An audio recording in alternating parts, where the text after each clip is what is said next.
Hello good dear students, मैं Anuradha welcome करती हूँ आप सबका इलेक्ट्रो क्लासेस पे। आज मैं आपसे लेक्चर 2 यूनिट 4 का डिस्कस करूँगी। लास्ट जो लेक्चर था उसमें मैंने आपके साथ डिस्कस किया था नंबर सिस्टम कन्वर्जन और नंबर सिस्टम क्या होते हैं, है ना। आज मैं उसी में क्वेश्चंस को आगे लूँगी, नंबर सिस्टम कन्वर्जन के ही आगे क्वेश्चंस करवाऊँगी और इसके साथ मैं आप लोगों को कॉम्प्लीमेंट मेथड बताऊँगी और फिर लॉजिक गेट्स की बात करेंगे हम। और हम नैंड एंड नॉर गेट जो हमारे यूनिवर्सल गेट है उसके थ्रू हम बाकी सारे गेट्स कैसे बना सकते हैं, ये सारी चीज़ें हम इस जो आपका वीडियो है इसमें हम देखेंगे। ठीक है, तो लेते हैं क्वेश्चन, लेट्स स्टार्ट नाउ। देखिए, आज मैं आपको क्वेश्चन के साथ स्टार्ट करती हूँ, कॉन्सेप्ट साथ में समझाती जाती हूँ, है ना। ये जो आपका क्वेश्चन है 11011.10 बेस में है 2 और इसको क्या बोला गया है बेस 10 में कन्वर्ट करने के लिए। जैसे कि मैंने लास्ट लेक्चर में आपको बताया था कि हम किसी भी बेस से पहचानेंगे कि वो कौन से नंबर सिस्टम की बात कर रहा है और हमें किस नंबर सिस्टम में कन्वर्ट करना है। तो यहाँ पे बेस 2 है, इसका मतलब क्या है कि ये बाइनरी की बात कर रहा है, ठीक है। और हमें किस में कन्वर्ट करने के लिए बोला जा रहा है, डेसिमल में कन्वर्ट करने के लिए बोला जा रहा है। नाउ अब मैंने आप लोगों को बताया था कि जो हर एक नंबर होता है उसका अपना क्या होता है, उसका अपना एक वेट होता है ना। तो जैसे कि ये नंबर है ना, क्या नंबर है हमारा 11011.10, है ना। ये आपका क्वेश्चन हो गया। अब इसका अपना एक नंबर है, हर एक का अपना एक वेट है। जैसे पहला जो वाला जो नंबर है उसका वेट क्या है 0, दूसरे का वेट क्या है 1, तीसरे का वेट क्या है 2, है ना। चौथे का वेट क्या है 3, पांचवे का 4। ठीक, पॉइंट के बाद वाली चीज ये हमारा पॉइंट है ना। पॉइंट के बाद वाली चीज के लिए हमारा वेट कैसे होता है -1 -2। तो अब इसको आप कैसे करोगे, तो हम कैसे क्या करते हैं, जो हमारा पहला बिट है, हमारा पहला बिट क्या है 1 को क्या करेंगे 2 से मल्टीप्लाई करेंगे, क्योंकि 2 में हमारा 2 हमारा क्या था बेस था, तो 2 की और उसके वेट पावर में क्या रखेंगे उस नंबर का वेट, यानी कि 1 का वेट क्या था 0, तो 2 की पावर 0। ठीक है, नेक्स्ट हो गया 1, नेक्स्ट बिट भी 1 है, तो 1 इंटू 2 की पावर 1, फिर 0 इंटू 2 की पावर 2 प्लस 1 इंटू 2 की पावर 3 प्लस 1 इंटू 2 की पावर 4 प्लस 1 इंटू 2 की पावर -1 प्लस 0 इंटू 2 की पावर -2। ठीक है, अब इसको हम कैलकुलेट कर लेंगे तो क्या हो जाएगा 1 plus 2 plus 0 plus 8 plus 16 plus 1/2। ठीक है, अब इसको आप फाइनल जब कैलकुलेट करोगे तो क्या हो जाएगा 16 प्लस 8 24, 24 प्लस 2 26, 26 प्लस 1 27 और 1/2 यानी कि 27.5 बेस में 10। तो ये आपका बाइनरी से कन्वर्ट हो गया डेसिमल में। नाउ नेक्स्ट नंबर है आपका 231.68 बेस में है 10, इसको आपको बाइनरी में कन्वर्ट करना है, बेस 2 में कन्वर्ट करना है, यानी कि डेसिमल को बाइनरी में हमें कन्वर्ट करना है। तो हम क्या करते हैं, कभी भी कोई भी डेसिमल नंबर हो और उसको किसी भी बेस में कन्वर्ट करना हो तो हम क्या करते हैं, जो बेस हमें चाहिए हम उसको क्या करेंगे डिवाइड करेंगे उस बेस उस नंबर से। ठीक है, जैसे कि यहाँ पे बेस 2 चाहिए, हमें बाइनरी नंबर चाहिए तो हम 2 से डिवाइड करेंगे 231 को, तो यहाँ पे क्या आ जाएगा 115, यहाँ पे रिमाइंडर क्या बचा 1। ठीक है, फिर 2 है तो 2 5 जा 10, 7 यहाँ क्या बचा 1। ठीक है, फिर 57 है तो 28, हमारा रिमाइंडर क्या बचा 1, फिर 14 हमारा रिमाइंडर क्या बचा 0, 7 रिमाइंडर क्या बचा 0, फिर 3 क्या बचा रिमाइंडर 1, 2 हमारा रिमाइंडर क्या बचा 1। ठीक है, ये तो पॉइंट से पहले वाली चीज के लिए था। पॉइंट से बाद वाली चीज, पॉइंट से बाद हमारे क्या है 0.68 है ना, तो 0.68 इंटू 2, ये क्या हो जाएगा 0.68 इंटू 2 हो जाएगा 1.36। अब हम यहाँ पे क्या करते हैं, जो पॉइंट से पहले वाली चीज होती है उसको हम अपने आंसर के लिए कंसिडर करते हैं। ठीक है, फिर 0 पॉइंट यहाँ पे 1 ले लिया तो क्या बचा 0 बच गया, तो 0.36 इंटू 2 क्या आया 0.72, फिर ये क्या हो गया 0, फिर 0.72 इंटू 2 क्या हुआ 1.44, है ना। तो इससे फिर हमने 1 को कंसिडर कर लिया। अप टू 2 या 3 बिट्स तक हम इसमें काउंट करते हैं। हम लिखते कैसे हैं, तो लिखने का तरीका होता है हम हमेशा डाउनवर्ड्स टू अपवर्ड्स जाते हैं पॉइंट से पहले वाली चीज़ के लिए, और पॉइंट्स के बाद वाली चीज़ के लिए अपवर्ड्स टू डाउनवर्ड्स जाते हैं। तो हमारे क्या हम लिखेंगे, इसका आंसर क्या हो जाएगा, इसका आंसर हो जाएगा 1 1 1 0 0 1 1 1.101 बेस में 2। तो ये आपका कन्वर्ट हो गया डेसिमल से बाइनरी। ठीक, नाउ नेक्स्ट क्वेश्चन हम देखते हैं। नेक्स्ट है सेम 534 बेस में है 8, इसको क्या करना है, आपको कन्वर्ट करना है बेस 10 में, यानी कि हमें क्या करना है, ऑक्टल नंबर है उसको हमें क्या करना है, डेसिमल में कन्वर्ट करना है। कैसे करेंगे, तो 5 3 4, अब जैसे कि हमारा हर एक नंबर का वेट होता है सेम, यहाँ पे हमारे इसका बेस क्या हो गया 0, इसका बेस हो गया 1, इसका बेस हो गया 2। ठीक, क्या करेंगे, 4 इंटू 8 की पावर में क्या चला जाएगा, 0, हमारा बेस 8 था, फिर 3 इंटू 8 की पावर 1 प्लस 5 इंटू 8 की पावर 2। जब आप इसको कैलकुलेट करोगे तो जो आपका आंसर आएगा वो आएगा 348 बेस में 10। समझ गए, तो कोई भी बेस हो, ठीक है, और किसी भी बेस को आपको डेसिमल में कन्वर्ट करना हो, आप सेम यही वाला मेथड यूज करोगे। ठीक है, नाउ नेक्स्ट है आपका डेसिमल 2। क्या है, डेसिमल 2 है ऑक्टल, है ना, बेस 10 से बेस 8 है, तो हम क्या करेंगे, डिवाइड करेंगे। तो 8 से आप क्या करोगे, 937 को डिवाइड करोगे। 937 को आप जब डिवाइड करोगे तो यहाँ क्या आ जाएगा 117, यहाँ पे क्या बचा हमारा 1। फिर 8 से 117 को डिवाइड करोगे तो यहाँ क्या आ गया 14, 14 से हमारे यहाँ रिमाइंडर क्या बचा 5। फिर यहाँ पे 16 14 को करोगे तो 1, यहाँ पे क्या आ गया 6। ठीक है, लिखते कैसे हैं, तो डाउनवर्ड्स टू अपवर्ड्स जाते हैं, तो हमारा आंसर क्या हो जाएगा 1561 बेस में 8। करेक्ट। नेक्स्ट, अब हमारा यहाँ पे क्वेश्चन दिया हुआ है कि कन्वर्ट 25.125 बेस में है 10, इसको हमें हेक्साडेसिमल में कन्वर्ट करना है। ठीक है, तो हम कैसे करते हैं, जब भी हमें किसी भी डेसिमल नंबर को किसी भी नंबर सिस्टम में कन्वर्ट करना होता है, हम क्या करते हैं, डिवाइड करते हैं। तो हम 16 से किसको डिवाइड करेंगे, 25 को। जब डिवाइड करोगे तो क्या आ जाएगा 9 रिमाइंडर बचेगा। अब 0.125 है तो 0.125 इंटू जब आप 16 करोगे तो जो आपका रिजल्ट आएगा वो 2 आएगा। अब इसके आगे आप मल्टीप्लाई नहीं कर सकते, क्योंकि इसके आगे अगर हम मल्टीप्लाई करेंगे तो क्या आ जाएगा 0, है ना, 0.0 इंटू 16 तो 0 ही आ जाएगा। तो हम इसको क्या लिखेंगे, इसका आंसर क्या हो जाएगा 19.0 इसमें 16, ये इसका आंसर हो गया। नेक्स्ट क्वेश्चन है आपका हेक्साडेसिमल नंबर है ना, हेक्साडेसिमल नंबर है 469, बेस में है 16, इसको बेस 10 में कन्वर्ट करना है, यानी कि हेक्साडेसिमल नंबर को आपको क्या करना है, डेसिमल नंबर में कन्वर्ट करना है। कैसे करेंगे, सेम प्रोसेस, हम क्या करेंगे, पहला वाला वेट हमारे क्या है 9 है, इसका वेट क्या होगा 0, 6 का वेट 1, 4 का वेट 2। तो हम कैसे लिखेंगे 9 इंटू 16 की पावर 0 प्लस 6 इंटू 16 की पावर 1 प्लस 4 इंटू 16 की पावर 2। जब आप इसको फाइनल कैलकुलेट करोगे तो आपका जो रिजल्ट आएगा वो आएगा 1129 बेस में है 10। ठीक है, तो हमारा ये था डेसिमल कन्वर्जन। ठीक है, decimal to other and other to decimal.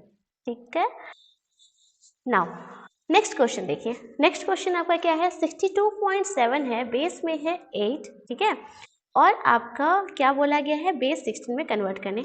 ये जितने भी क्वेश्चंस मैंने आप लोगों को पीवीटी में या स्लाइड में डाले हैं, ये सारे क्वेश्चन जो है आपके एकेटीयू के पीवाईक्यू हैं, जो एकेटीयू एग्जाम में आ चुके हैं। तो इस पैटर्न के अगर आप क्वेश्चन कर लेते हो तो आपके लिए ईजी रहेगा और आपकी प्रैक्टिस भी हो जाएगी। ठीक है, अब यहाँ पे क्या बोला जा रहा है, ऑक्टल नंबर है, इसको हमें क्या करना है, हेक्साडेसिमल में कन्वर्ट करना है। कैसे करेंगे, तो इसके 2 स्टेप होते हैं। ठीक है, स्टेप 1, पहला स्टेप हमारा क्या होता है, हमें करना है क्या, कि हमें ऑक्टल नंबर को पहले बाइनरी में कन्वर्ट करना है। अब 6 2 है, पॉइंट में है 7, ऑक्टल में कन्वर्ट करने के लिए बाइनरी में कन्वर्ट करने के लिए, अब ऑक्टल कितनी बाइनरी बिट की बात करता है, तो 3 बाइनरी बिट की बात करता है, तो हम 4 to 1 ले लेंगे। ठीक है, 6 है, 6 के लिए हमें क्या चाहिए होगा, 4 चाहिए होगा और 2 चाहिए होगा, 1 नहीं चाहिए तो 0। अगर ये चीज़ आपको समझ नहीं आ रही है तो आप पहला वाला जो मेरा वीडियो है वो आप फॉलो कर सकते हैं, उससे आपको समझ में आ जाएगा ये मैं कैसे लिख रही हूँ, ठीक है। तो 6 के लिए हो जाएगा 1 1 0। 2 है तो 2 के लिए क्या चाहिए, सिर्फ 2 चाहिए, 1 नहीं चाहिए, है ना। तो क्या हो जाएगी इसकी वैल्यू 0 1 0। अब 7 के लिए 4 भी चाहिए, 2 भी चाहिए, 1 भी चाहिए, क्योंकि 4 + 2 6, 6 + 1 7, तो हमें तीनों ही चाहिए, ठीक। अब हमें हेक्साडेसिमल में कन्वर्ट करना है, ठीक है। तो हेक्साडेसिमल में कन्वर्ट करने के लिए हम क्या करते हैं,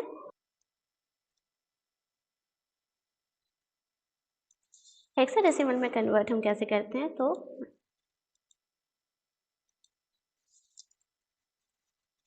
देखिए यहाँ पे हम हेक्साडेसिमल हमेशा क्या करता है, हेक्साडेसिमल बात करता है 4 बाइनरी बिट्स की। तो ये 4 ये बिट हो गए, है ना।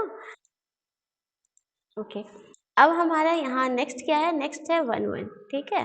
तो ये जो 1 1 है, यहाँ पे आपके पास सिर्फ 2 बाइनरी बिट है, तो हम क्या करेंगे, 2 बाइनरी बिट और ऐड करेंगे, 0 को आगे ऐड करेंगे। फिर 3 बाइनरी बिट है, तो यहाँ पे हम क्या करेंगे, एक 0 और ऐड करेंगे, ठीक। अब हम इसको कैसे हेक्साडेसिमल में कन्वर्ट करेंगे, तो 8 4 2 1। तो हम पहला हमारा पेयर क्या है, 0 0 1 1।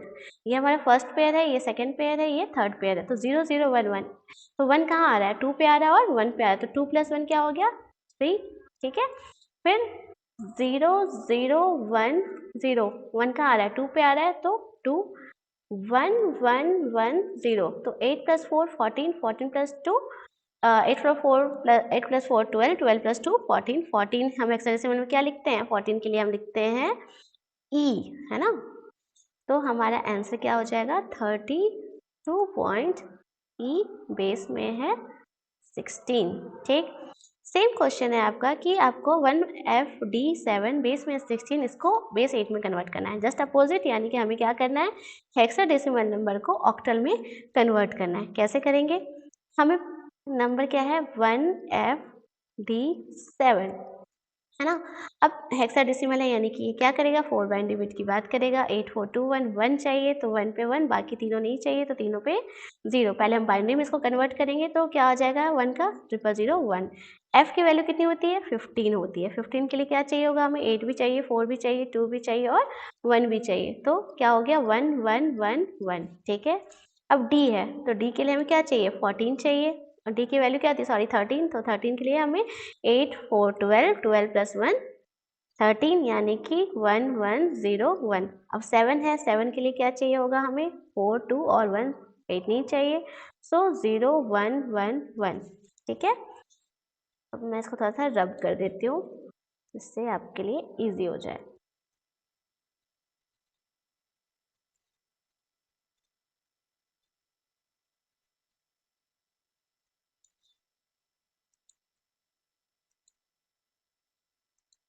नाउ अब हमने क्या किया, हमने बाइनरी में तो कन्वर्ट कर लिया। सेकेंड स्टेप हम क्या करेंगे, हम 3 3 बिट का पेयर बनाएंगे। इस 3 का बन गया हमारा, ये 3 बन गया, ये 3 बन गया, है ना। फिर ये 3 का बिट का पेयर बन गया, ये 3 बिट का पेयर बन गया, और ये हमारा पेयर बन गया। तो यहाँ पे 0 0, तो इसका हमारा क्या हो जाएगा, 0 0 0 1 की वैल्यू क्या हो जाएगी, 1 1 1 1 की वैल्यू 7 हो जाएगी। 4 + 2 6, 6 + 1 7, यहाँ पे भी क्या है, 3 है, तो 7, यहाँ पे क्या हो जाएगा 2, यहाँ क्या हो जाएगा 7। तो इसका जो हमारा आंसर होगा वो क्या हो जाएगा, इसका आंसर 0 1 7 7 2 7 बेस में हो गया आपका 8, ठीक है। नाउ समझ आ गया आप लोगों को। अब नेक्स्ट क्वेश्चन देखते हैं। ये है आपका 6379, बेस में है 9 और आपको बेस 5 में कन्वर्ट करने बोला गया है। तो कभी भी इस तरह के क्वेश्चन हो जिसमें कि आपका अननोन बेस हो, जिस मतलब कि जो आपको किसी नंबर सिस्टम को इंडिकेट नहीं करता हो, लाइक बेस 2 भी नहीं है कि वो बाइनरी को करेगा, बेस 8 नहीं है कि वो ऑक्टल को करेगा, ना ही बेस 10 है कि वो डेसिमल के लिए करेगा, और ना ही बेस 16 है कि वो हेक्सा डेसिमल को करेगा। तो हम क्या करेंगे, इस केस में हम कंसिडर करेंगे, इस केस में हम क्या करेंगे, सबसे पहले जो भी नंबर है उसको डेसिमल में कन्वर्ट करेंगे, ठीक है। डेसिमल में कन्वर्ट करने के लिए आपको क्या करना पड़ेगा, 6379 है ना। तो हम क्या करेंगे, 9, पहले डेसिमल में कन्वर्ट करने के लिए क्या करेंगे, पहला बिट हमारे क्या 9, ठीक, हमारा बेस भी 9 है, तो 9, और हर एक नंबर का अपना बेस वेट होता है, तो क्या हो जाएगा 0, ठीक है। 9 का वेट क्या हो गया 0, 7 इंटू 9 की पावर 1 प्लस 3 इंटू 9 की पावर 2 प्लस 6 इंटू 9 की पावर 3। हमने डेसिमल में इसको कन्वर्ट किया तो ये क्या हो जाएगा 9 plus 63 plus 3 into 81 plus 6 into 729, right. जब आप इसको फाइनली कैलकुलेट करोगे तो जो आपका रिजल्ट आएगा वो आएगा 4689, है ना, बेस में हो गया 10। ठीक, अब ये हमने क्या किया, जो बेस 9 था उसको हमने बेस 10 में कन्वर्ट कर दिया, यानी कि हम क्या करेंगे, पहले जो भी नंबर इस तरह के बेस हो उसको पहले हम डेसिमल में कन्वर्ट करेंगे। डेसिमल में कन्वर्ट करने के बाद हम क्या करेंगे, जो बेस हमें चाहिए, जैसे यहाँ पे बेस 5 चाहिए, तो डेसिमल से जब हम किसी भी नंबर में कन्वर्ट करते हैं तो हम क्या करते हैं, डिवाइड करते हैं। तो यहाँ पे हम क्या करेंगे, डिवाइड करेंगे 4689, तो यहाँ पे क्या हो जाएगा 937, यहाँ पे क्या बचा 4, ठीक है। फिर 5 है तो 187, यहाँ पे क्या बचा हमारा 2, ठीक है। 187 को करोगे तो 37, यहाँ क्या बचा हमारा 2, फिर 7 क्या बचा 2, फिर 5 यहाँ क्या बचा 2, ठीक है। लिखेंगे कैसे, तो वही अपवर्ड्स डाउनवर्ड्स टू अपवर्ड जाएंगे। हमारा आंसर क्या हो जाएगा 1 टाइम्स 2, ठीक है, 4 बेस में क्या हो गया 5। So this is the answer, ये आपका आंसर होगा। तो इस तरह की कोई भी क्वेश्चन हो तो आपको पहले उसको, जो बेस आपको दे रखा है उसको पहले आप बेस 10 में यानी कि डेसिमल में कन्वर्ट करो, और फिर डेसिमल से अदर नंबर सिस्टम जिसमें भी कन्वर्ट करने के लिए आपको बोला गया है उसमें आप कन्वर्ट करेंगे। अब एक वीडियो में कुछ एक क्वेश्चन का पैटर्न ऐसा भी रहता है जिसमें कि हमें एक साइड का बेस तो दिया रहता है लेकिन दूसरे चीज तरफ का बेस हमें फाइंड करना होता है। जैसे कि यहाँ पे x है तो हमें x की वैल्यू यहाँ पे फाइंड करनी है, ठीक है। तो हम कैसे करेंगे, 345 है बेस 10, तो सेम क्या करेंगे हम 5 इंटू 10 की पावर 0 प्लस 4 इंटू 10 की पावर 1 प्लस 3 इंटू 10 की पावर 2, ठीक है। अब हम इस राइट साइड का देखते हैं तो क्या हो जाएगा 1 इंटू एक्स की पावर 0 प्लस 3 इंटू एक्स की पावर 1 प्लस 5 इंटू एक्स की पावर 2, ठीक है। इस हमने ले लिया, तो इसको जब आप कैलकुलेट करोगे तो फिर से 345 ही आ जाएगा। यहाँ क्या आ जाएगा 1 प्लस 3x प्लस 5x का स्क्वायर, ठीक है। अब इसको और सिंप्लीफाई करो तो हम इसको इस तरह से भी लिख सकते हैं 5x square plus 3x plus 1, ठीक है, इज इक्वल टू 345। उसके बाद हम इसको क्या लिख सकते हैं 5x square plus 3x plus 1 minus 345 is equal to 0। फिर 5x square plus 3x minus 344 is equal to 0। अभी आपका क्वाड्रेटिक इक्वेशन बन ही गया है, तो इसकी जब वैल्यू आप फाइंड करोगे क्वाड्रेटिक इक्वेशन फॉर्मूला से, तो इसकी वैल्यू क्या आएगी, x की वैल्यू 8 आ जाएगी। ये आपका क्या हो गया, आंसर हो गया, ठीक है। नेक्स्ट है हमारा कॉम्प्लीमेंट मेथड। कॉम्प्लीमेंट मेथड हमारा क्यों यूज़ होता है, तो कॉम्प्लीमेंट मेथड हमारा नंबर को रिड्यूस करने के लिए यूज़ करते हैं, ठीक है। जैसे कि हमारे 4 कॉम्प्लीमेंट मेथड होते हैं, 1s, 2s, 9s और 10s। 1s में क्या होता है कि जस्ट हमारा जो भी नंबर बाइनरी नंबर होता है वो फ्लिप हो जाता है। फ्लिप होने का क्या मतलब है कि अगर हमारा कोई बाइनरी नंबर 0 है, यानी हम 0 इनपुट दे रहे हैं, तो आउटपुट हमें 1s में क्या मिलेगा 1, और अगर 1 देंगे इनपुट तो आउटपुट क्या मिल जाएगा 0। तो यहाँ पे फ्लिप का जो मतलब है वो यही है कि हमें जो इनपुट देंगे जस्ट उसका अपोजिट आउटपुट मिलेगा, ठीक है। तो 1s में हम इस तरह से फाइंड करते हैं या चीज़ों को निकालते हैं। सेकंड है हमारा 2s। 2s किसकी बात करता है, 2s में हमारा क्या होता है, 2s में होता है 1s प्लस 1, यानी कि हमारा कोई भी नंबर दे रखा हो। फॉर एग्जाम्पल हम मानते हैं कि हमारा कोई क्वेश्चन दे रखा है 1101, ठीक है। इसको बोला जाए 2s में कन्वर्ट करने, तो हम कैसे करेंगे, तो पहले जो भी नंबर गिवन होता है उसको हम 1s में कन्वर्ट करते हैं, ठीक है। 1s में आप कन्वर्ट करोगे तो क्या आ जाएगा 0010, ठीक है। ये आपका 1s में कन्वर्ट हो गया। अब हम इसको क्या करेंगे 2s में कन्वर्ट करना है, तो हम प्लस 1 ऐड करेंगे। 1 किसके साथ ऐड करेंगे, तो फर्स्ट बिट जो है उसके साथ ऐड करेंगे, तो यहाँ पे क्या आ जाएगा 0011 बेस में 2। ये आपका हो गया 2s, ठीक है।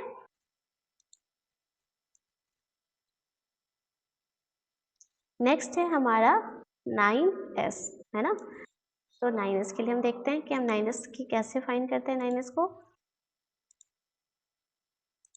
देखो 9s में क्या होता है कि हर एक बिट जो होता है, each and every bit, each and every bit is is subtracted, each and every bit is subtracted by 9। हम हर एक बिट को क्या करते हैं, 9 से सब्सट्रैक्ट करते हैं। कैसे करते हैं, तो मान लो कोई क्वेश्चन है, फॉर एग्जांपल हमें बोला गया कि 5 6 8 9 बेस 10, ये कोई क्वेश्चन है, इसको आपको 9s में कन्वर्ट करना है। कैसे करेंगे, तो 9 9 9 9 4 टाइम्स हमारे क्या है, 4 डिजिट है तो 9 9, तो 5 6 8 9 से सब्सट्रैक्ट करेंगे तो हमारा रिजल्ट क्या मिलेगा, 9 से 9 गया 0, 9 से 1 गया 8 गया 1, 9 से 6 गया 3, 9 से 5 गया 4, तो हमारा आंसर क्या आ जाएगा 4 3 1 0 बेस में 10। इस तरह से हम क्या करते हैं, 9s कॉम्प्लीमेंट मेथड में हम वैल्यूज को फाइंड करते हैं। ठीक है, हर एक जो बिट होगा, जितनी बिट होगी वो हर एक बिट जो है वो आपकी 9 से सब्सट्रैक्ट होगी। ठीक, अब हम 10s की बात कर लेते हैं।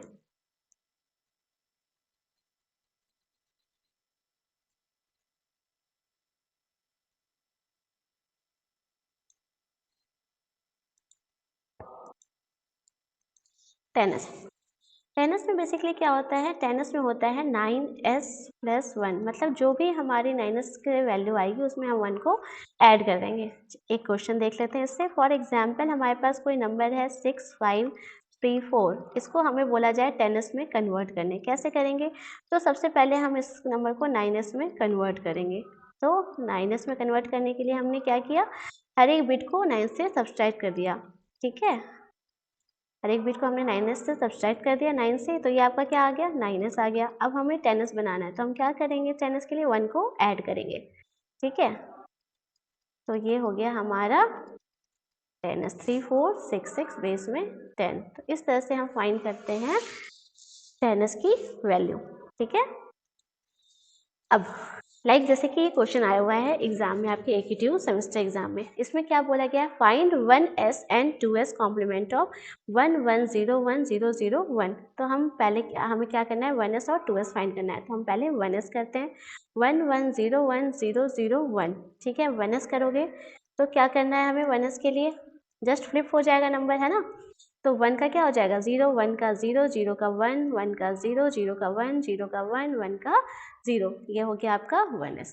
अब 2s के लिए हमें क्या करना पड़ता है, 1s प्लस 1, तो 0 0 1 0 1 1 0 प्लस हम क्या करेंगे 1 करेंगे, तो 0 प्लस 1 1 1 1 0 1 0 0, ये हो गया आपका 2s।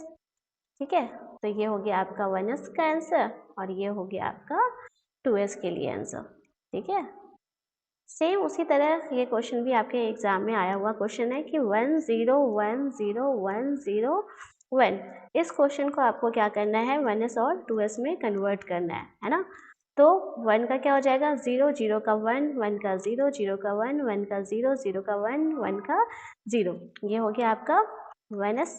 ठीक, अब हमें 2s में कन्वर्ट करना है, तो हम क्या करेंगे प्लस 1 करेंगे, तो क्या हो जाएगा 1 0 प्लस 1 1 1 0 1 0 1 0, तो ये हो गया आपका 2s। ठीक है, तो हम आंसर कैसे लिख देंगे 0 1 0 1 0 1 0 1s के लिए, और 2s के लिए 0 1 0 1 0 1 1 और 2s। ठीक है, नेक्स्ट अब हमारा आता है सब्सट्रैक्शन मेथड यूजिंग कॉम्प्लीमेंट। आपने अभी तक देखा कि हम 1s में कैसे कन्वर्ट करते हैं, या 2s में कैसे करते हैं, 9s में कैसे करते हैं और 10s में कैसे करते हैं। अब हम इसको सब्सट्रैक्ट कैसे करेंगे, हम सब्सट्रैक्शन मेथड में इन कॉम्प्लीमेंट मेथड्स को कैसे यूज़ करते हैं। ठीक है, तो ये चीज़ें अब हम देखते हैं। जैसे कि ये क्वेश्चन आपका AQ एग्जाम में आया हुआ क्वेश्चन है, इसमें हम चलो इसको हम सॉल्व करते हैं। ठीक है, इसमें बोला गया है कि subtract using 1s complement method, ये 2 नंबर आपको दे रखे हैं। अब हम क्या करते हैं, इसमें इसको ए पार्ट ए मान लेते हैं, इसको पार्ट बी मान लेते हैं, है ना। हम स्टेप 1 क्या होता है, सबसे पहले स्टेप 1 हमारा पहला स्टेप होगा कि हमारा जो पार्ट बी है उसको हम क्या करेंगे, पहले 1s में कन्वर्ट करेंगे। तो हमारा पार्ट बी है 1 1 0 0 1 1, इसको आप 1s में कन्वर्ट करो। 1s में जब आप इसको कन्वर्ट करेंगे तो 1 का क्या हो गया 0, 1 का 0, 0 का 1, 0 का 1, 1 का 0, 1 का 0, ये आपने माइनस में कन्वर्ट कर दिया। अब स्टेप 2 हमारा सेकंड स्टेप क्या है, हम इसमें क्या करेंगे, जो हमारा रिजल्ट आया है पार्ट बी से उसको हम क्या करेंगे, पार्ट ए के साथ ऐड करेंगे। ठीक है, तो हम पार्ट ए के साथ ऐड करते हैं 1 1 1, ठीक है, 0 1, हमारे पास यहाँ पे एक डिजिट कम है तो हम 0 ऐड कर लेते हैं, कोई इशू नहीं है। 0 + 1 1, 0 + 1 1, 1 + 1 0 होता है, आपको पता है सम 0 होता है, फिर कैरी क्या हो जाएगा 1, ये वाला 1 ये वाला 1 क्या हो जाएगा, ऐड हो जाएगा, तो 0 ही देगा रिजल्ट हमें। फिर कैरी हमारा 1 हो जाएगा, 1 1 0, कैरी आगे आ जाएगा, कैरी 1। तो ये आपका ऐड करने के बाद ये रिजल्ट आ गया। अब यहाँ पे इसका रूल क्या होता है कि अगर आपके पास कोई कैरी नहीं आता जो आपने ऐड किया दो रिजल्ट को, इसके बाद जो आपका फाइनल रिजल्ट है उसमें अगर कैरी नहीं आया तो हम उसको क्या करते हैं, फिर से 1s के फॉर्म में चेंज करते हैं। तो हमारा रिजल्ट में कैरी नहीं आ रहा है ना, जितने बिट हमने ऐड किए उतने ही बिट आ रहे हैं, तो हम क्या करेंगे, इसको वापस से 1s में चेंज करेंगे। जब आप इसको 1s के फॉर्म में चेंज करोगे तो रिजल्ट क्या आ जाएगा, 0 1 1 0 0। तो आपका आंसर क्या हो जाएगा, हमारा आंसर हो जाएगा 0 1 1 1 0 0 बेस में 2। ये आपका आंसर हो गया। अगर आपका कैरी आता तो कैरी हमारा क्या होता, जो रिजल्ट था उसके फर्स्ट बिट के साथ ऐड हो जाता, लेकिन हमारा चूंकि कैरी नहीं है तो हम क्या करते हैं, उसको वापस से कॉम्प्लीमेंट मेथड में चेंज करते हैं। ठीक है, नेक्स्ट, अब ये है आपका 10s कॉम्प्लीमेंट से सॉल्व करने के लिए। ठीक है, 10s कॉम्प्लीमेंट से सॉल्व करना है, सेम ये भी 82 का क्वेश्चन है, आपका ए है, ये है क्या है, बी है ना। हम क्या करेंगे, जैसे कि हमने 1s में किया था, पार्ट ए को लेंगे। पार्ट ए क्या है, 364, लेकिन यहाँ पार्ट ए में हमारे 4 डिजिट है जबकि पार्ट बी में 3 है, तो हम क्या करेंगे, 0 को ऐड कर लेंगे। अब 10s में कन्वर्ट करना है हमें, तो हम क्या करेंगे, 10s में कन्वर्ट करने के लिए पहले 9s में करेंगे। 9s में कन्वर्ट करने के लिए हमें हर एक बिट को क्या करना पड़ेगा, सब्सट्रैक्ट करना पड़ेगा। तो 0 3 6 4, ठीक है, हम इसको क्या करेंगे, सब्सट्रैक्ट कर देंगे। तो 9 में से 4 गया 5 6 3, 9 में से 3 गया 6 9, है ना। ये हमारा 9s में कन्वर्ट हो गया। अब हम इसको क्या करेंगे, 10s में कन्वर्ट करेंगे, तो 1 को ऐड करेंगे। तो 1 को ऐड करने के बाद 9 6 3 6 आ गया। स्टेप 2 हमारे क्या है, हमारे सेकेंड स्टेप में क्या करना है कि फर्स्ट जो हमारा ए पार्ट है उसके साथ बी पार्ट को ऐड करना है। तो 9 6 3 6 9 7 5 4, इसको हम क्या करेंगे, ऐड कर देंगे। ठीक, ऐड करेंगे तो 6 + 4 क्या हो गया, 10, 10 से हमें कैरी क्या मिल गया, 1 5 3 8 8 + 1, जो कैरी था वो ऐड हो गया। 9 6 + 7 13, 13 से कैरी क्या मिल गया, 1 9 9 18, 18 + 1 19। अब ये यहाँ जो 1 है ये हमारे क्या है, कैरी है। तो 10s कॉम्प्लीमेंट मेथड के से यूज़ करके जब भी हम सब्सट्रैक्शन करते हैं तो उस केस में हमारा रूल होता है कि हम कैरी को क्या करते हैं, कैरी को हम नेग्लेक्ट कर देते हैं। तो हमारा आंसर क्या आ जाएगा, 9390 बेस में 10। ये आपका आंसर हो गया। एक चीज़ आपको हमेशा ध्यान रखनी है, जो 1s का रूल है और 9s का सब्सट्रैक्शन रूल है वो दोनों सेम है, और 2s का रूल और 10s का जो सब्सट्रैक्शन रूल है वो सेम होता है। ठीक है, आगे बढ़ते हैं। आगे देखिए, आगे हम बात करेंगे बूलियंस लॉ की। अभी तक आप जो पढ़ रहे थे वो सब नंबर सिस्टम का पार्ट था, है ना, कॉम्प्लीमेंट मेथड तक। आगे जो है ये है आपका बूलियन अलजेब्रा का पार्ट, जिसमें कि हम बूलियंस लॉ पढ़ेंगे। बूलियंस एक साइंटिस्ट थे जिन्होंने मैथमेटिकल एक्सप्रेशंस जो भी थे उनको सॉल्व करने के लिए डिजिटल सर्किट में अपने कुछ लॉज बनाए। इनके जो लॉज हैं वो कुछ इस तरह से हैं। पहला है कम्यूटेटिव लॉ। कम्यूटेटिव लॉ क्या कहता है कि a into B is equal to होता है b इंटू ए। यहाँ पे आप देख रहे हैं कि दो वेरिएबल के बीच में क्या प्रोडक्ट है, हमारा दो वेरिएबल मल्टीप्लाई हो रहा है। जो रिजल्ट दे रहा है उससे हमारे रिजल्ट में कोई चेंजेस नहीं आ रहे हैं, हमारे क्या हो रहा है, सिर्फ सीक्वेंस चेंज हो रहा है। फॉर एग्जाम्पल अगर मैं मान लूँ, जैसे ए की वैल्यू मैंने मान ली कि 1 है, ठीक है, बी की भी वैल्यू मैंने मान ली 1 है, तो 1 इंटू 1 इज इक्वल टू हम क्या लिख सकते हैं, 1 इंटू 1, यानी कि 1 is equal to 1। It means कि सीक्वेंस के चेंज होने से आपके रिजल्ट पे कोई इफेक्ट नहीं पड़ रहा। ठीक है, तो ये हमारा बस सीक्वेंस चेंज हो रहा है, लेकिन रिजल्ट पे कोई अंतर नहीं पड़ा। ए इज टू बी को हम बी इज टू ए भी लिख सकते हैं, उसी तरह हम a प्लस बी को b प्लस ए भी लिख सकते हैं। ठीक है, नेक्स्ट है एसोसिएटिव लॉ। एसोसिएटिव लॉ में हम तीन वेरिएबल की बात करते हैं, a डॉट बी को पहले हम मल्टीप्लाई करेंगे, यानी कि 2 वेरिएबल ए बी को पहले मल्टीप्लाई करेंगे, फिर हम उसको सी के साथ मल्टीप्लाई करेंगे। तो A dot B dot C is equal to क्या हो गया, A dot B dot C. ठीक है, यानी कि इसमें भी क्या हो रहा है, सीक्वेंस का चेंज हो रहा है, बट इसके रिजल्ट पे उस सीक्वेंस के चेंज होने से इफेक्ट नहीं पड़ता। उसी तरह हम इसको क्या लिख सकते हैं, A plus B plus C is equal to A plus B plus C. यहाँ पे भी आप देख रहे हो कि हमारा बस सीक्वेंस चेंज हो रहा है, लेकिन इससे हमारे रिजल्ट पे कोई इफेक्ट नहीं पड़ेगा। ठीक है, थर्ड लॉ है हमारा डिस्ट्रीब्यूटिव लॉ। डिस्ट्रीब्यूटिव लॉ क्या कहता है कि A dot B plus C is equal to क्या होगा, A dot B plus A dot C. क्या हो रहा है कि हमारा एक वेरिएबल है ए, जो कि सम ऑफ वेरिएबल के साथ क्या हो रहा है, मल्टीप्लाई हो रहा है।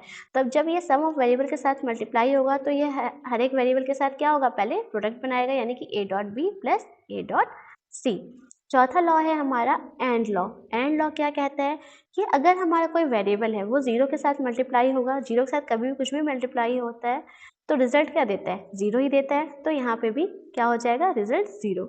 1 के साथ मल्टीप्लाई होकर रिजल्ट वेरिएबल ही देगा, A dot 1 is equal to A dot A is equal to A dot A complement is equal to 0। कैसे हो रहा है ये ए डॉट ए कॉम्प्लीमेंट 0, तो देखिए ए की वैल्यू हमने मान ली कि 0 है। ठीक है, तो ए कॉम्प्लीमेंट यानी कि जस्ट अपोजिट क्या हो जाएगा, 1। तो 0 इंटू 1 क्या देगा, रिजल्ट 0। सो ये प्रूफ हो गया कि ए डॉट ए कॉम्प्लीमेंट हमारा क्या होता है, 0 होता है। उसी तरह हमारा और लॉ है। और लॉ क्या होता है, A plus 0 is equal to A plus 1, यानी कि कभी भी कोई भी वेरिएबल अगर हमारा सम हो रहा है 1 के साथ तो रिजल्ट क्या देगा, 1 देगा। ठीक है, ए प्लस ए, अगर दो सेम वेरिएबल हमारे सम होते हैं तो रिजल्ट वो सिंगल वेरिएबल देता है। ठीक है, चौथा है A plus A complement is equal to 1। Same चीज़ क्या होगा, अगर हम ए की वैल्यू को क्या लेंगे, अगर हम ए की वैल्यू को 0 ले लें तो ए कॉम्प्लीमेंट हमारा क्या हो जाएगा, 1। तो 0 प्लस 1 इज इक्वल टू क्या हो जाएगा, 1। रिजल्ट आ गया 1। छठा लॉ है हमारा इन्वर्जन लॉ। इसकी हमें बहुत ज़्यादा जरूरत पड़ेगी। ए के ऊपर अगर डबल कॉम्प्लीमेंट है तो रिजल्ट क्या देगा, ए देगा। कैसे, ए के ऊपर डबल कॉम्प्लीमेंट। ठीक है, अब हम मान लिया हमने कि जो ए है, ठीक है, ए की वैल्यू हमने मान ली 0 है। ठीक, अब हमने इसके ऊपर डबल कॉम्प्लीमेंट लगा दिया। अब यहाँ सिंगल कॉम्प्लीमेंट देखिए, अगर 0 के ऊपर सिंगल कॉम्प्लीमेंट रहता तो रिजल्ट क्या देता, 1। अब इसके बाद ये वाला कॉम्प्लीमेंट आप इसको लगाइए तो क्या देगा, रिजल्ट 0। यानी कि हमने ए की वैल्यू अगर 0 ली थी तो हमें आउटपुट भी क्या मिल गया, 0 ही मिल गया। ठीक है, नेक्स्ट है D Morgan's law. D Morgan's law क्या कहता है, डी मॉर्गन्स लॉ के अंदर 2 लॉ है। पहला लॉ है हमारा कि अगर हमारा सम ऑफ कॉम्प्लीमेंट है, यानी कि A plus B complement is equal to हमें क्या देगा, वो प्रोडक्ट ऑफ कॉम्प्लीमेंट में वो ब्रेक हो जाएगा। उसी तरह प्रोडक्ट ऑफ कॉम्प्लीमेंट क्या होगा, सम ऑफ कॉम्प्लीमेंट में टूट जाएगा। ठीक है, तो ये 2 लॉ बहुत इंपॉर्टेंट है। AK2 के एग्जाम में इससे डायरेक्टली 2 मार्क्स के क्वेश्चंस पूछे जाते हैं। Sum of complement is equals to product of complement, और product of complement always breaks into sum of complement. ठीक है, नेक्स्ट क्वेश्चन है। अब जैसे कि मैंने बताया था, इन लॉज का यूज़ कहाँ किया जाता है, तो बूलियन एक्सप्रेशंस को सॉल्व करने में, कोई भी लॉजिकल एक्सप्रेशंस को सॉल्व करने के लिए हम करते हैं। अब जैसे कि ये क्वेश्चन है, इस क्वेश्चन में दिया गया है कि a plus B into A plus C, ये एक एक्सप्रेशन है जिसको कि आपको सिंप्लीफाई करना है या मिनिमाइज करना है। तो हम क्या करेंगे, बूलियंस लॉ को यूज़ करेंगे। तो a plus B into A plus C, तो ये a इसके साथ, इस a के साथ मल्टीप्लाई हो गया। ठीक है, तो a डॉट ए, फिर ये a किसके साथ हो गया, इस c के साथ हो गया, तो a dot C, plus B A के साथ हो गया तो B dot A plus B dot C. अब आपको पता है एंड लॉ से कि हमारा ए डॉट ए क्या होता है, रिजल्ट ए ही देता है। अगर हम 2 सेम वेरिएबल को मल्टीप्लाई करते हैं तो वो रिजल्ट हमें वो वेरिएबल मिलता है। तो ए हो गया, फिर यहाँ पे ए सी हो गया, फिर बी यहाँ पे हमने कॉमन निकाल लिया तो ए प्लस सी बचा। अब यहाँ पे इस दोनों टर्म में क्या हो रहा है कि ए हमारा कॉमन है तो ए कॉमन हो गया तो 1 प्लस सी। कभी भी किसी भी वेरिएबल के साथ सम में अगर 1 होगा तो वो रिजल्ट हमेशा 1 देगा, इसीलिए यहाँ पे क्या बचा, सिर्फ a बचा। ठीक है, plus B A plus C. अब इसको हमने सिंप्लीफाई किया तो a plus A B plus B C, तो यहाँ पे क्या हो गया, a क्या हो गया, कॉमन आ गया। a कॉमन आ गया तो क्या बचा, 1 प्लस बी, ठीक है, प्लस बी सी। सेम चीज़ कि सम हो रहा है हमारा अगर 1 के साथ तो रिजल्ट क्या देगा, 1 ही देगा। तो a हो गया, तो हमारा आंसर क्या बचा, a प्लस बी सी। ठीक है, ये था आपका बुलियंस लॉ। अब हम इस लॉज को जो है उसमें कुछ लॉ है जिसका हम यूज़ करेंगे लॉजिक गेट्स पे, ठीक है। लेकिन सबसे पहले हम देखते हैं कि लॉजिक गेट होता क्या है। लॉजिक गेट्स जो है वो हमारे 3 तरीके के होते हैं, ठीक है। पहला होता है बेसिक गेट। बेसिक गेट जो बिल्कुल फंडामेंटल गेट्स होते हैं वो हमारे 3 हैं, ठीक है। पहला नॉट गेट, दूसरा एंड गेट और तीसरा होता है और गेट। दूसरा हमारा जो गेट कह रहा होता है वो होता है ड्राइव्ड गेट, या फिर हम इसको स्पेशल पर्पस गेट भी कहते हैं, जिसके अंदर आपके 2 गेट्स आते हैं, एक्सॉर गेट और एक्सनॉर गेट, ठीक है। सबसे लास्ट वाला जो है वो है यूनिवर्सल गेट। यूनिवर्सल गेट में हमारे 2 तरह के गेट होते हैं, नैंड एंड नॉर, ठीक है। अब हर एक गेट की अपनी एक स्पेशलिटी है, हर एक गेट का अपना एक स्पेशल पर्पस के लिए हम यूज़ करते हैं, ठीक है। लेकिन इसमें जो सबसे इम्पॉर्टेंट गेट है वो है universal gate, NAND and NOR gate. हम इसको यूनिवर्सल गेट क्यों कहते हैं? जनरली ये क्वेश्चन एग्जाम में पूछा जाता है, why universal gates are known as universal gates. क्यों कहते हैं? क्योंकि हम ये नैंड एंड नॉर गेट ऐसे गेट्स हैं जिसके थ्रू हम कोई भी बूलियन एक्सप्रेशन या कोई भी लॉजिक गेट्स को इम्प्लीमेंट कर सकते हैं। दैट्स वाई हम इसको क्या कहते हैं? यूनिवर्सल गेट कहते हैं, ठीक है। अब हम हर एक गेट का सिंबल देखते हैं और उसका ट्रूथ टेबल देखते हैं। जैसे कि ये नॉट गेट है ना, तो नॉट गेट का जो ये सिंबल, ये नॉट गेट का सिंबल हो गया। नॉट गेट हमारा एक ऐसा गेट है जिसमें कि हम सिंगल इनपुट देते हैं, ठीक है। सिर्फ यही एक ऐसा गेट है जिसमें कि सिंगल इनपुट दिया जाता है, यहाँ पे बबल लगाया जाता है, ठीक है। तो अगर हमने ए इनपुट दिया तो आउटपुट हमें क्या मिलेगा? ए कॉम्प्लीमेंट मिलेगा, ठीक है। अब हम इसका ट्रूथ टेबल देख लेते हैं। ट्रूथ टेबल क्या होता है? Maximum possible combination of input, हम जितना भी इनपुट दे सकते हैं उससे हमारा आउटपुट क्या मिलेगा, ये चीज़ हम देखते हैं बाय यूजिंग ट्रूथ टेबल। अब जैसे कि हमने ए की वैल्यू क्या दे दी? 0 दे दी, तो आउटपुट हमें क्या मिला? 1 मिला, ठीक। अगर हमने ए की वैल्यू 1 अगर हम देते तो आउटपुट क्या मिलता? 0 मिलता, ठीक है। नेक्स्ट है आपका एंड गेट। एंड गेट में हम 2 इनपुट देते हैं, मिनिमम हमारे 2 इनपुट्स होते ही हैं। तो हमने यहाँ पे 2 इनपुट दिया ए और बी, हमें आउटपुट क्या मिल जाएगा? ए बी, यानी कि प्रोडक्ट मिलता है हमें आउटपुट में, दोनों ही वेरिएबल का प्रोडक्ट मिलता है या दोनों ही इनपुट का हमें प्रोडक्ट मिलता है, ठीक है। अब हमने यहाँ पे मैक्सिमम पॉसिबल कॉम्बिनेशन, 2 इनपुट है तो पॉसिबल कॉम्बिनेशन कितने हो सकते हैं? 4 हो सकते हैं। पहला कंडीशन क्या हो सकता है कि हमारा दोनों ही क्या हो? 0 हो, है ना।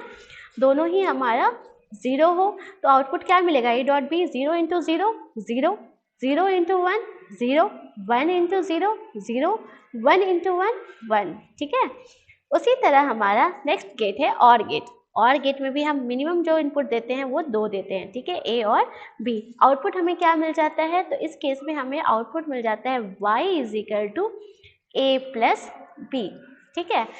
अब हमारा यहाँ पे सेम हमारा 2 इनपुट क्या हो गया? 0 0, 0 प्लस 0 0, 0 प्लस 1 1, 1 प्लस 0 1, 1 प्लस 1 1, ठीक है। 1 प्लस 1 2 नहीं होगा यहाँ पे, ना ही यहाँ पे बाइनरी अर्थमेटिक के अकॉर्डिंग 0 होगा। इसका मतलब ये है कि अगर हम दोनों ही इनपुट पे हाई वैल्यू देते हैं तो आउटपुट भी हमें क्या मिलता है? हाई मिलता है, ठीक है। नेक्स्ट है हमारा नैंड गेट। नैंड गेट मतलब क्या होता है? And plus not. हमने क्या, हमारा एंड, ठीक है, and and and plus not is equal to क्या हो जाएगा आपका? नैंड, या फिर नैंड को हम क्या लिख सकते हैं? And plus not. हम क्या करें? एक एंड गेट बना रहे हैं, डिजाइन करें, इसमें हमने क्या किया? बबल लगा दिया। बबल हमेशा आपका किसको रिप्रेजेंट करेगा? नॉट को रिप्रेजेंट करेगा। तो हमें आउटपुट क्या मिल गया? ए बी कॉम्प्लीमेंट, ठीक है। अब हमारे यहाँ पे क्या हो गया? अगर हम दोनों इनपुट 0 0 दे रहे हैं तो आउटपुट क्या मिलेगा? 0, लेकिन इसके कॉम्प्लीमेंट है तो 0 का कॉम्प्लीमेंट क्या हो जाएगा? 1, है ना। 0 इंटू 0, ठीक है, 0। लेकिन हमारा नैंड गेट में क्या होगा? कॉम्प्लीमेंट होगा तो रिजल्ट क्या मिलेगा? 1। उसी तरह 0 इंटू 1 0, 0 का कॉम्प्लीमेंट 1, 1 इंटू 0 0, 0 का कॉम्प्लीमेंट 1, 1 इंटू 1 1, 1 का कॉम्प्लीमेंट 0, ठीक है। तो ये आपका बन गया। उसी तरह हमारा नॉर गेट है। नॉर गेट का आउटपुट क्या होता है? y इज इक्वल टू होता है a प्लस बी का कॉम्प्लीमेंट।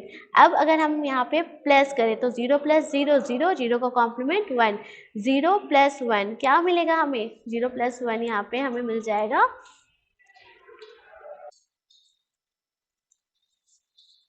0 प्लस 1 1 मिलेगा। 1 का कॉम्प्लीमेंट अगर आप देखोगे तो क्या मिल जाएगा? 1 का कॉम्प्लीमेंट 0 हो जाएगा, है ना। तो 1 का कॉम्प्लीमेंट 0 हो गया, 1 प्लस 0 1 हो गया, 1 का कॉम्प्लीमेंट 0, 1 प्लस 1 1, 1 का कॉम्प्लीमेंट 0। ठीक है, तो ये हो गया आपका नॉर गेट का ट्रूथ टेबल। नेक्स्ट है आपका एक्सॉर गेट। अब एक्सॉर गेट क्या होता है? एक्सॉर गेट जो है ये हमारा ड्राइव्ड गेट भी कहलाता है, या फिर हम इसको स्पेशल पर्पस गेट कहते हैं। इसका ट्रूथ टेबल की जो डिजाइनिंग होती है वो कैसे होती है? तो हमारा अगर a is equal to B हो, ठीक है, यानी कि हम दोनों वेरिएबल पे सेम इनपुट अप्लाई कर रहे हैं a और b पे, तो हमें output y is equal to क्या मिलेगा? 0 मिलेगा। ठीक है, जैसे कि आपका फर्स्ट केस और लास्ट केस है, इस दोनों ही केस में हमारे सेम इनपुट दे रहे हैं, तो आउटपुट हमें क्या मिल रहा है? 0। अगर हमारा सेम इनपुट ना रहे तो आउटपुट हमेशा हमें क्या मिलेगा? 1। तो ये इसी कॉन्सेप्ट पे काम करता है। ठीक है, इसमें जो आपका आउटपुट हो जाएगा वो क्या हो जाएगा? a complement b plus A B का कॉम्प्लीमेंट। ये हो गया आपका एक्सॉर। एक्सनॉर गेट है, तो एक्सनॉर गेट क्या होता है? एक्सॉर प्लस नॉट, यानी कि हमने जो एक्सॉर गेट था उसमें क्या किया? एक बबल लगा दिया नॉट गेट के लिए। अब ये किस कॉन्सेप्ट पे काम करेगा? तो एक्सॉर गेट में होता है अगर हमारा ए बी के इक्वल हो, ठीक है, तो हमें आउटपुट क्या मिलेगा? 1 मिलेगा। और अगर हमारा ए बी के इक्वल नहीं रहे तो आउटपुट हमें क्या मिलेगा? 0 मिलेगा। ठीक है, सो इस केस में जो आपका हमारा फाइनल आउटपुट होता है वो क्या होता है? एक्सनॉर गेट पे हमारे लिए आउटपुट हो जाएगा y इज इक्वल टू, ठीक है, y इज इक्वल टू हो जाएगा a कॉम्प्लीमेंट b कॉम्प्लीमेंट, है ना, प्लस ए बी, क्योंकि 1 हमें कहाँ मिल रहा है? 1 हमें मिल रहा है जब a और b दोनों की वैल्यू 0 हो और a और b दोनों की वैल्यू 1 हो। तो एक्सनॉर गेट का जो आउटपुट होगा वो क्या हो जाएगा? y is equal to a complement b complement plus A B. ठीक है, तो ये सारे आपके बेसिक गेट्स हो गए, ड्राइव गेट हो गए और यूनिवर्सल गेट हो गए। हमने उसका सिंबल देखा और ट्रूथ टेबल देखा। कई बार एकेटीयू के एग्जाम में आपसे लॉजिक गेट्स का सिंबल पूछ दिया जाता है या उसका ट्रूथ टेबल 2 मार्क्स में पूछ दिया जाता है, और ये एक बेसिक है जिसको आपको हमेशा ध्यान में रखना है। नाउ, अब जैसे कि मैंने बताया आपको कि नैंड गेट और नॉर गेट जो होते हैं वो हमारे क्या होते हैं? वो यूनिवर्सल गेट होते हैं, है ना। तो अब यूनिवर्सल गेट होते हैं, क्यों होते हैं? मैंने बताया कि हर एक हम क्या करते हैं, कोई भी लॉजिक गेट हो उसको हम क्या कर सकते हैं? इम्प्लीमेंट कर सकते हैं by using NAND and NOR gate. अब हम कैसे करते हैं डिज़ाइन? तो देखिए, ये हमारा नैंड से हम नॉट गेट कैसे बनाते हैं, ये आपको पता है। ये क्या है? नैंड गेट का सिंबल है और ये हमारा नॉट गेट का सिंबल है। अब आपको पता है कि y इज इक्वल टू क्या होता है? अगर हम नैंड गेट का आउटपुट लिखें तो y इज इक्वल टू होता है ए बी का कॉम्प्लीमेंट, है ना। और अगर हम नॉट गेट की बात करें तो y is equal to A complement. Now अब हमारे पास यहाँ पे सिंगल इनपुट लाना है, जबकि हमारे पास 2 इनपुट है, तो हम क्या करेंगे? लेट अस एज्यूम, हम एज्यूम करते हैं कि a हमारा b के इक्वल है। अगर हमारा a b के इक्वल है तो हम इसको क्या लिख सकते हैं? a इंटू ए का कॉम्प्लीमेंट, यानी कि हम दोनों ही इनपुट पे क्या कर रहे हैं? सेम इनपुट अप्लाई कर रहे हैं। तो हमने यहाँ पे क्या किया? एक नैंड गेट लिया जिसमें कि दोनों ही इनपुट पे हम सेम इनपुट ए अप्लाई करें, जिससे हमें आउटपुट क्या मिल गया? ए कॉम्प्लीमेंट मिल गया। ठीक है, तो ये बन गया नैंड से नॉट। अब हम नैंड से और गेट बनाना देखते हैं कि हम नैंड से और कैसे बनाते हैं।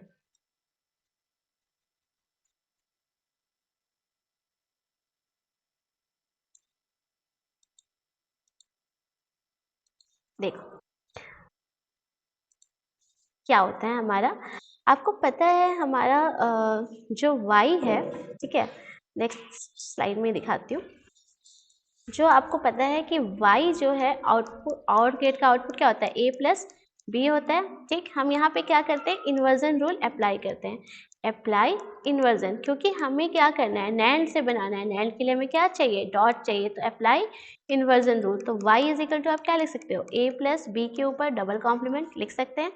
अब हमारा ये जो पार्ट है वो हम डिमॉर्गन से तोड़ सकते हैं, क्योंकि हमें प्रोडक्ट चाहिए नैंड गेट के लिए। तो हम यहाँ पे क्या करते हैं? डिमॉर्गन्स लॉ अप्लाई करते हैं। अप्लाई डिमॉर्गन्स, ठीक है, हम यहाँ पे डी मॉर्गन्स लॉ को अप्लाई करते हैं। जब हम डी मॉर्गन्स लॉ अप्लाई करेंगे तो क्या होगा, सम ऑफ कॉम्प्लीमेंट हमेशा हमारा क्या किस में टूट जाएगा, प्रोडक्ट ऑफ कॉम्प्लीमेंट में। तो A complement dot B complement, इसके ऊपर होल कॉम्प्लीमेंट। अब हमारे ये एक्सप्रेशन आ गया। अब हम इसको डिज़ाइन कर देंगे। हमें पहला क्या चाहिए, हमें ए कॉम्प्लीमेंट चाहिए। तो हम ए कॉम्प्लीमेंट के लिए क्या करेंगे, एक इनपुट ए लेंगे, ठीक है, नैंड गेट है, तो यहाँ क्या बन जाएगा, ए कॉम्प्लीमेंट। सेकेंड हमारे क्या है, बी कॉम्प्लीमेंट, तो हमने एक इनपुट बी ले लिया, यहाँ पे क्या मिल गया हमें, बी कॉम्प्लीमेंट। अब इस दोनों के ऊपर हमारा क्या है, कॉम्प्लीमेंट है, तो हम इस दोनों को फिर से एक नैंड गेट से कनेक्ट कर देंगे। तो हमें यहाँ क्या मिल गया, A complement dot B complement, इसके ऊपर होल कॉम्प्लीमेंट। समझ गए। तो इस तरह से हमें बनाना है नैंड से और, ठीक। अब अगर हम इसी में मैं बात करूं कि नैंड से नॉर बनाना है तो हम कैसे बनाएंगे, ठीक है ना।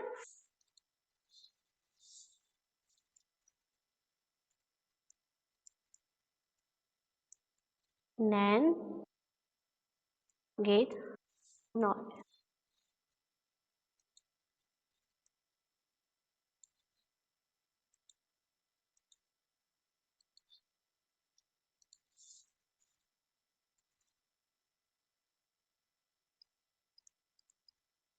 Nor gate by using NAND, by using NAND. कुछ भी नहीं है, हमें क्या करना पड़ेगा इसमें, हमें इसमें क्या करना पड़ेगा, सबसे पहले हम नॉर गेट का आउटपुट क्या होता है, ए प्लस बी का कॉम्प्लीमेंट, ठीक है। यहाँ पे हम क्या करेंगे, इन्वर्जन रूल अप्लाई कर देंगे, क्योंकि अप्लाई इन्वर्जन मतलब हम एक्सप्रेशन को किसको ले रहे हैं, जिसको हमें बनाना है, ठीक है। तो हम इन्वर्जन रूल अप्लाई करेंगे, तो ए प्लस बी के ऊपर कॉम्प्लीमेंट पहले से था, इसके ऊपर दो कॉम्प्लीमेंट और आ गया। अब हम यहाँ पे डी मॉर्गन्स लॉ अप्लाई करेंगे, अप्लाई डी मॉर्गन्स, ठीक है, apply D Morgan's law. D Morgan's law जब आप अप्लाई करोगे तो y इज इक्वल टू क्या हो जाएगा, a कॉम्प्लीमेंट b कॉम्प्लीमेंट, इसके ऊपर डबल कॉम्प्लीमेंट। अब आप इसको डिज़ाइन कर दीजिए, a कॉम्प्लीमेंट चाहिए है ना, तो हमें क्या चाहिए, a ले लिया हमने, यहाँ पे हमें क्या मिल गया, a कॉम्प्लीमेंट, फिर b कॉम्प्लीमेंट है ना, तो हमने यहाँ पे b लिया, यहाँ पे हमें क्या मिल गया, b कॉम्प्लीमेंट। अब हम इस दोनों को ज्वाइंट कर देंगे, क्योंकि इस दोनों के ऊपर कॉम्प्लीमेंट है, तो इस दोनों को जब हमने ज्वाइंट किया तो हमें क्या मिल गया, A complement dot B complement, इसके ऊपर होल कॉम्प्लीमेंट। और फिर से हमने क्या किया, इसको एक और नैंड गेट से कनेक्ट किया। एक और नैंड गेट से जब आप कनेक्ट करोगे तो क्या आ जाएगा, A complement dot B complement, इसके ऊपर double complement, which is equals to A plus B का कॉम्प्लीमेंट। तो ये था आपका नैंड से नॉर गेट, ठीक। नेक्स्ट है आपका नैंड से एंड गेट, ठीक है। हम नैंड से एंड गेट कैसे बनाते हैं,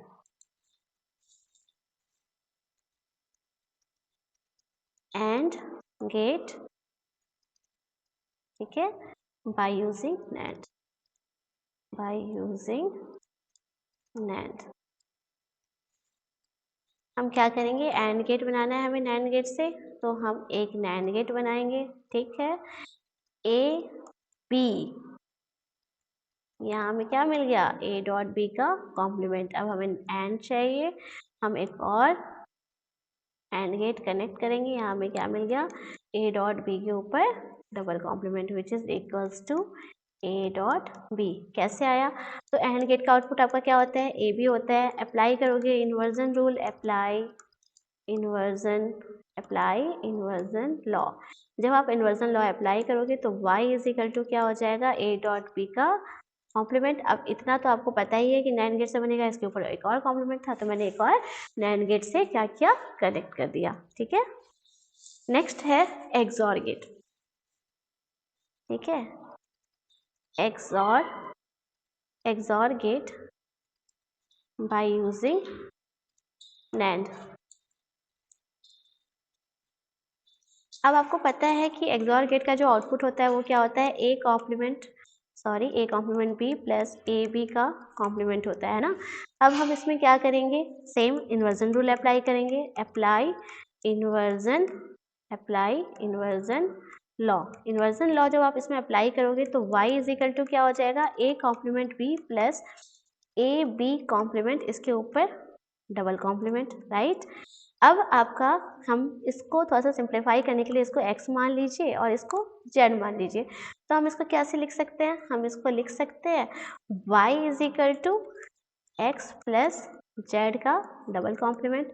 इसको थोड़ा सा और अब हम इसको क्या करेंगे, ये जो पूरा टर्म है इसको डिमॉर्गन से ब्रेक कर सकते हैं क्योंकि हमें प्रोडक्ट चाहिए। तो x complement dot Z complement के ऊपर होल कॉम्प्लीमेंट। अब x की वैल्यू पुट कर दीजिए। x की वैल्यू आपकी थी क्या? a कॉम्प्लीमेंट b, इसके ऊपर क्या हो गया? कॉम्प्लीमेंट। z की वैल्यू क्या थी? a b कॉम्प्लीमेंट, इसके ऊपर कॉम्प्लीमेंट और इसके ऊपर होल कॉम्प्लीमेंट। तो ये आपका एक्सप्रेशन आ गया। अब इसको आप डिज़ाइन करते हैं, ठीक है। यहाँ मैं इसको पहले रब कर दूँ।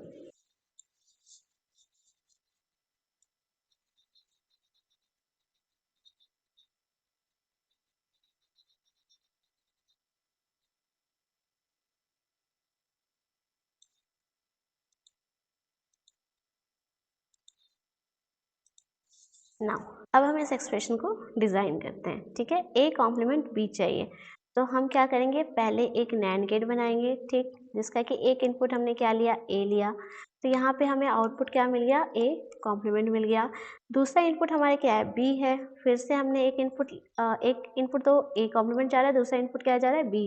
तो यहाँ हमें क्या मिल गया? a कॉम्प्लीमेंट b के ऊपर कॉम्प्लीमेंट, ठीक। सेकेंड हमारे क्या है? b कॉम्प्लीमेंट, है ना। तो हमने एक नैंड गेट लिया जिसमें कि इनपुट b लिया, यहाँ पे हमें क्या मिल गया? Output b complement. और फिर यहाँ पे हमें क्या मिल गया? a। तो यहाँ पे हमें क्या मिल गया? a b का कॉम्प्लीमेंट, इसके ऊपर होल कॉम्प्लीमेंट। अब दोनों ही क्या है? कनेक्टेड है एक दूसरे से, तो हम एक और नैंड गेट बनाएंगे जिससे कि हम इस दोनों ही आउटपुट को कनेक्ट करेंगे, जिससे हमें यहाँ क्या मिल गया आपका? a complement b dot a b complement, इसके ऊपर होल कॉम्प्लीमेंट। तो इस तरह से आप डिजाइन करोगे XOR gate by using NAND gate. Next, XNOR by using NAND. ये देखते हैं, बाय यूजिंग नैंड, है ना। अब आपको पता है कि y इज इक्वल टू क्या होता है? एक्स नॉर गेट का output a complement b complement plus A B. Same हम यहाँ क्या करेंगे? इन्वर्जन रूल अप्लाई करेंगे। Apply inversion law. Inversion law जब आप अप्लाई करोगे तो क्या आ जाएगा? a complement b complement plus A B, इसके ऊपर आपका डबल कॉम्प्लीमेंट।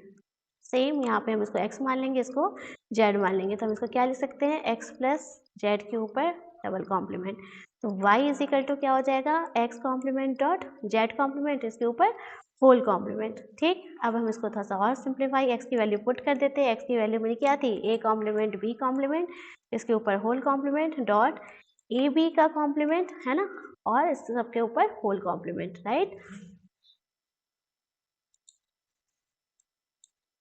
अब हम इसको डिज़ाइन करते हैं, ठीक है। ये आपका एक्सप्रेशन आ गया। अब इसको आप डिज़ाइन हम करते हैं। नेक्स्ट स्लाइड में कर लेते हैं। y इज इक्वल टू हमारा क्या? एक सेकेंड, यहाँ पे हमारा y इज इक्वल टू क्या आ गया था? a complement b complement plus A B का कॉम्प्लीमेंट, यहाँ पे भी कॉम्प्लीमेंट और इसके ऊपर होल कॉम्प्लीमेंट। अब इसको डिज़ाइन करते हैं। हमें पहले क्या चाहिए? ए कॉम्प्लीमेंट चाहिए। एक नैंड गेट बनाया जिसमें कि एक इनपुट ए दिया, यहाँ पे आउटपुट क्या मिल गया?